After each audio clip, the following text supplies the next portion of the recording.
One of the prizes that each contestant will receive today is a goodie bag of assorted Blue Cross Blue Shield of Michigan merchandise. This merchandise has been provided by the Community Affairs, FEP Marketing, and Corporate Accounts departments here at BSBSM, which spread the word about Blue Cross and sponsor a lot of worthwhile events in our communities. We thank these departments for their help in rewarding the efforts of today's contestants. Each contestant will also go home with a framed plaque to help him or her commemorate the event. Now here is contestant number 7. I am doing my report on the American Enterprise System, its role in a free society. The American Enterprise System is a system that deals with improving the educational, environment, and work opportunities. It was once said by Washington E. Williams that America has achieved its greatness because her citizens are free to keep the fruits of their victories. The benefits reach to every shore of human endeavor. The enterprise system represents its obligation to society. It is very beneficial to all who participate in different business ventures. The free enterprise system allows entrepreneurs, business, the avenues to create the best products at the best prices. Entrepreneurs are obligated to put the needs of their customers first. The enterprise system is very unique because different businesses all work to be beneficial to the customers. A free society, according to the policy review, the moral basis of a free society, defines it as a free environment in which one knows right from wrong, good from evil, and is without fear of revenge. The free society offers individuals and their families equal opportunities to morally, spiritually, intellectually, and economically. It offers equal opportunities to all human beings. America has seen the fruits of a free society in the enterprise system, in stores, schools, restaurants, and businesses. For instance, schools can better education by teaching technology and business. It should offer co-op to all students, but not just to a few. Co-op prepares students for office, business, marketing, work field, and how to dress and look in the work field.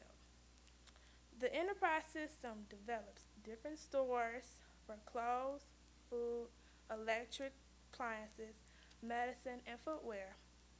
Also, other stores of economic growth. And restaurants which provide food products, meaning it gives farm economic growth to produce growing foods for the stores and restaurants. Any business or undertaking, especially the one that takes daring, new, or risky projects, is how enterprise businesses are made. Manufacturing automobiles, trucks, transportation are risky but profitable businesses. Having business in the medical field, selling homes and apartments are also risky but profitable. America has more accomplishments achieved in its system. Pride makes a nation great or small, weak or strong. America has the realization of a society which brings accomplishments and achievements of others. In our society, every citizen at one time will be affected by our enterprise system because we are all Americans. Thank you.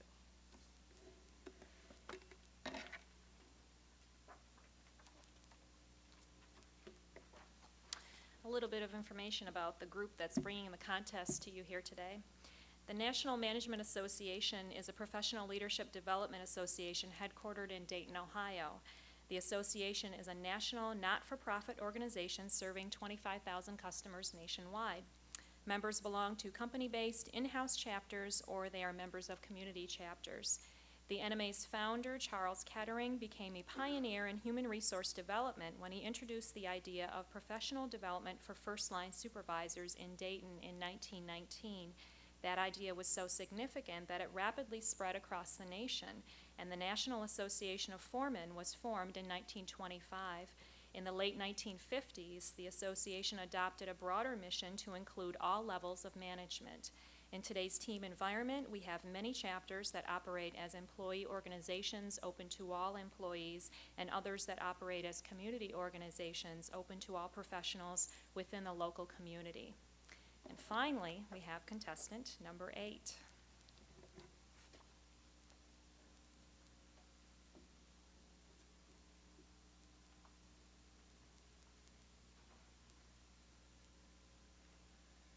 They had an ideal view of the New York City skyline when they gazed out of their respective office windows. It took much more than a quick elevator ride for them to arrive at their investment firm's office on the 104th floor of the World Trade Center. It began in 1988, when Jimmy Dunn, Herman Sandler, and Chris Quackenbush left their current investment firms, and with the aid of America's free enterprise system, they formed Sandler O'Neill.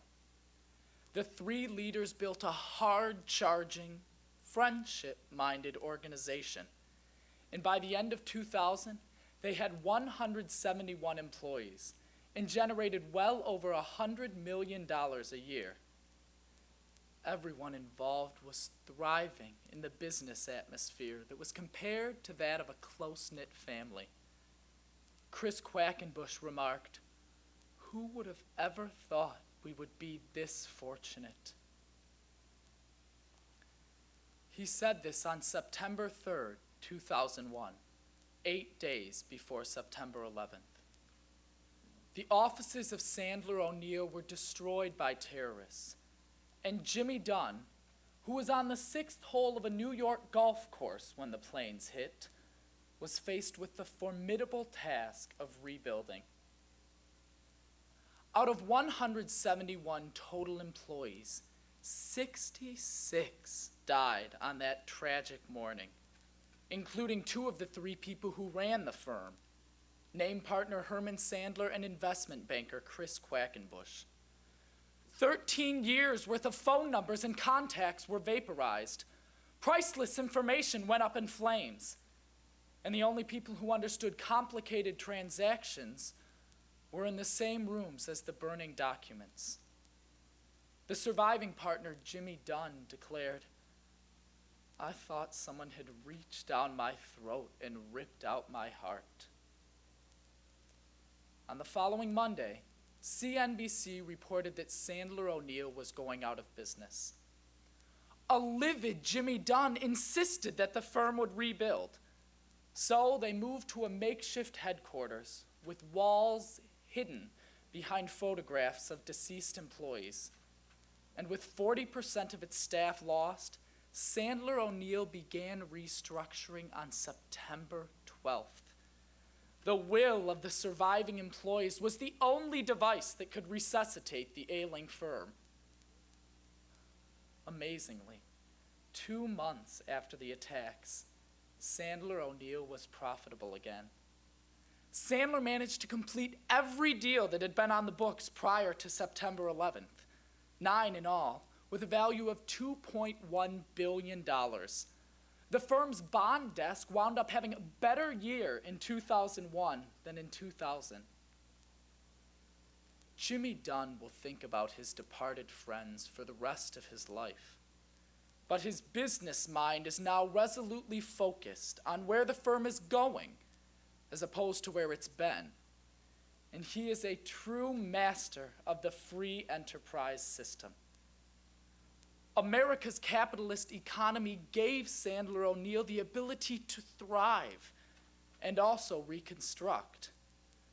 Author Ayn Rand said in her novel, Capitalism, the Unknown Ideal, "No economic system in history has ever proved its value so eloquently or has benefited mankind so greatly as capitalism."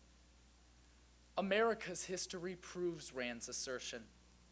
The free enterprise system endured the depression of the 30s, the inflation of the 60s, the recession of the 80s, and it can now be labeled a triumphant survivor of September 11th. Free enterprise allows man to rise as high as his will and ability may take him. and its superiority creates this resilience and adds to the greatness of America. Sandler O'Neill is not the only company to bounce back from devastation. Cantor Fitzgerald, the MMC companies, and Keefe Bruyette are among the many organizations that are recuperating nicely. And experts predict an overall 2.8% economic growth this year, and 59% of executives expect a recovery in the second half of 2002.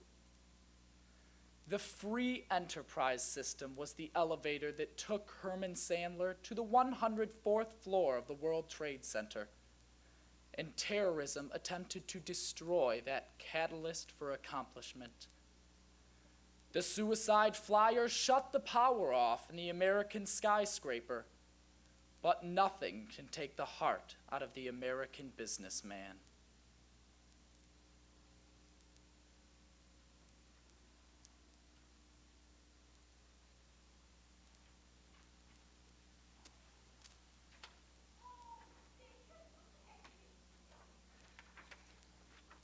Wow.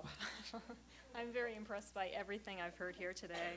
You have no idea when they're walking in the door, these contestants, that they're going to do so great. So I think everybody's done a fabulous job. We're going to take a 10-minute break, and this will allow the judges time to compile their scores. And then when we come back, we're going to introduce you to the contestants. We're also going to introduce you to the judges, and then we're going to announce the winners. So plan on picking up again in about 10 minutes.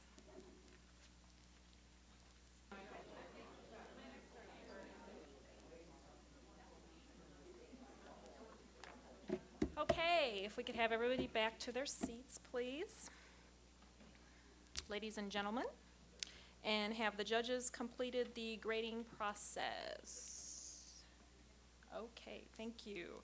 Before we announce the results of the contest, I would like to introduce our contestants. They're having a lot of fun out there.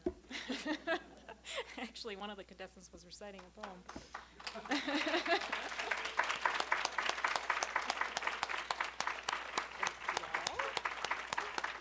She's got you guys in order, too.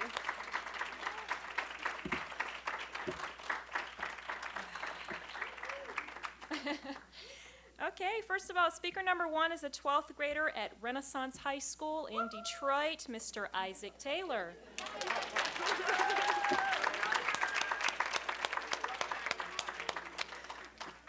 Speaker number 2, a 12th grader at Groves High School, Ms. Christy Lee.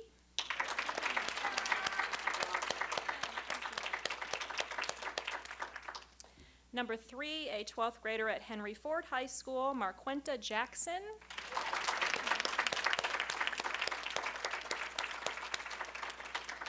Speaker number 4 is our only non-12th grader in the bunch.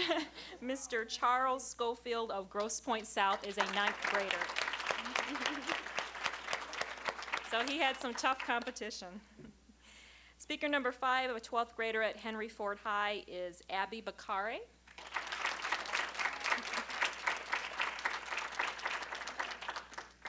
Speaker number 6, a 12th grader at Renaissance High School, is Ms. Jessica Jarvis.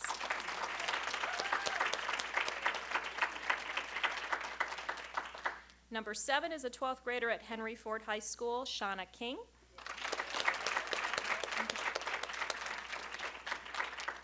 And speaker number 8 is a 12th grader at Troy High School, Mr. Danny King. Danny Clay, I'm sorry. Danny Clay. Dyslexic today. Okay, I also would like to mention that with the contestants here today is Ms. Lamar of Henry Ford High School and Ms. Dolores Davis of Renaissance High, so it's nice to have them here supporting our contestants.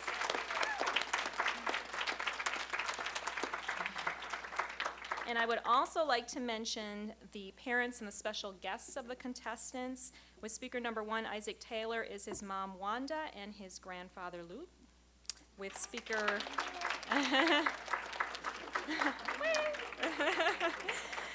with speaker number 2, Christy Lee, is her mom Carolyn.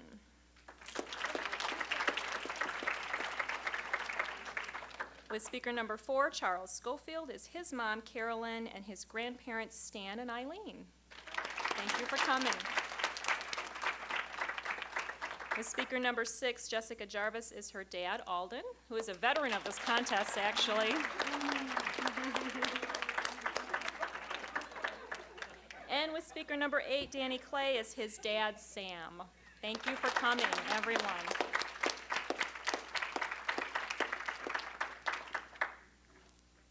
And now our judges. Serving as chief judge today is Carolyn Lee from Skillmasters, which is a club of Toastmasters International.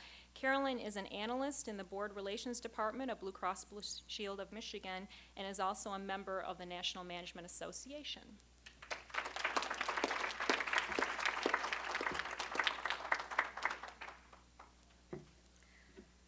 Assisting me today in judging the contest, Marlene Purdy, Toastmaster International District 28 Governor,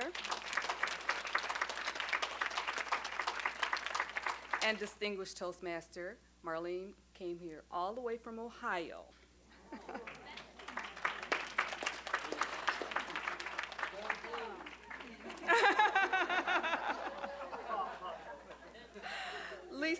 Lisa Richardson. Lisa Richardson is a competent Toastmaster and a member of Blue Cross Blue Shield Skillmasters.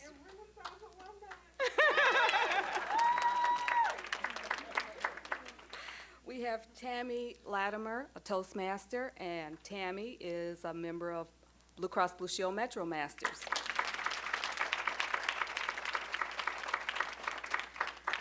And finally, we have a timer who so graciously helped us out today, Cheryl Woods. Cheryl Woods is a Toastmaster as well, and she's a member of Blue Cross Blue Shield Metro Masters. Got your script? Don't take it, please. Thank you, Carolyn. Professionalism in judging all contestant efforts, regardless of competitive level, is very important to us. That's why the NMA reaches out to Toastmasters International and Skillmasters to aid in this critical area. We wish to offer our sincerest thanks to all of our judges for giving their time and talent to help us here today. Now for the moment that we've been anxiously awaiting, the announcement of the judge's decision. Here to present certificates of achievement to our winners is Mr. Art Seidler. He is a member of the American Enterprise Speech Contest Planning Committee. He's also a senior analyst in the Automated Group Reporting Department at Blue Cross Blue Shield of Michigan.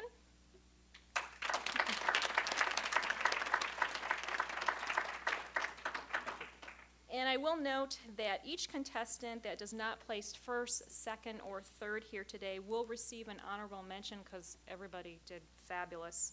And it's always very difficult to judge so many good entries. And during the intermission, people were telling me how they had never seen such a good collection of speeches. So we're very glad for that.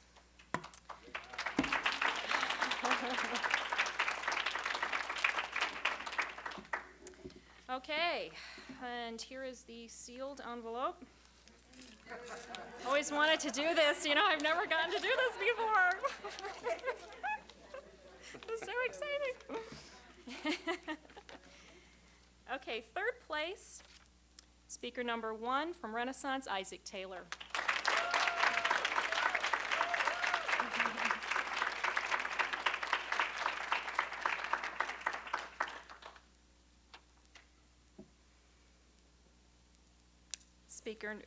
Second place, is speaker number 6 from Renaissance, also Jessica Jarvis.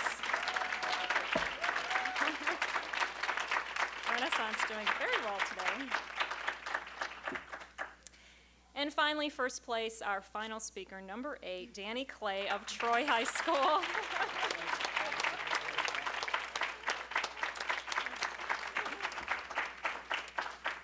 Thank you all so much. I'd like to congratulate our first place winner for the excellent job that he did. And also, I'd like to thank everyone who helped make this year's event such a success. First of all, to the contest committee members, Carolyn Lee, Kimberly Rain Norman, Art Seidler, and Glenda Hoagland. Thank you for all of your input and energy. To our BCBSM retiree volunteers, who were Pat O'Connell, Bill Burke, Gail and Ralph Shefferly, and Joy Landau, who really worked tirelessly for us, getting the word out to local schools and drumming up contestants, so I very much appreciate that. A special appreciation goes out to our Toastmasters and our Skillmasters judges once again, and also to the parents and the school representatives that are here today supporting our contestants. Without you, we couldn't have had this event, which is really a great opportunity to provide a voice to our young people.